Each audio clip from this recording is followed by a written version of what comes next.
This a good one here. Three-time NBA runner-ups. And the names I'm about to mention, Michael Jordan, James Harden, Kevin Durant. Where do I start? All three of the greatest scorers ever. I think when Durant's career is over 30 plus thousand, Jordan had 30 plus thousand, and I think Harden plays a couple of years, he'll get 30,000.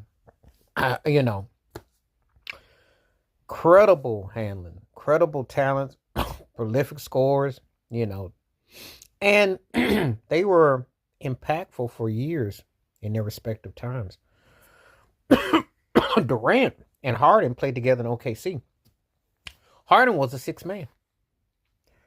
And had he had any kind of postseason success, he would be ranking right behind Jordan, but right there with Durant because his numbers and what he did was incredible.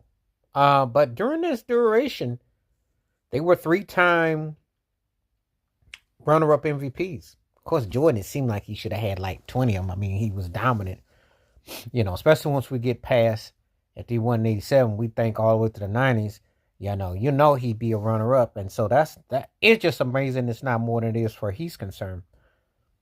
And, his impact totality, I ain't got to begin to tell you with his scoring average and the way the Bulls, especially when they were winning in the 90s. I mean, the second part when he came back, 70-win season, flirt with high 60s. I mean, he went to a whole different level of excellence, which was mind-blowing. He really, the Celtics and Bird had set the standards.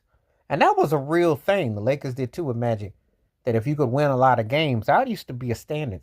That's a lost topic. Your team record, home court advantage, one of the top 4 seeds, top 2 if you can. That was a standard. And he made that a habit when he would play pretty much every game and bring it. So with all his scoring titles, he was, he had some years he was runner-up. If they had an Eastern and a Western Conference, he'd have more MVPs because Carmelo got one of his, and he would have had probably another one or two. So just saying with that. Same thing with Durant.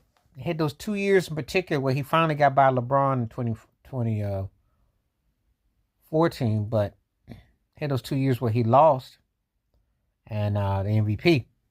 And he was something else from 2010 to 2013, 2014. He was on a mission. He was definitely bringing it. I mean, his skill set, he was bringing it. And so, one of those situations where you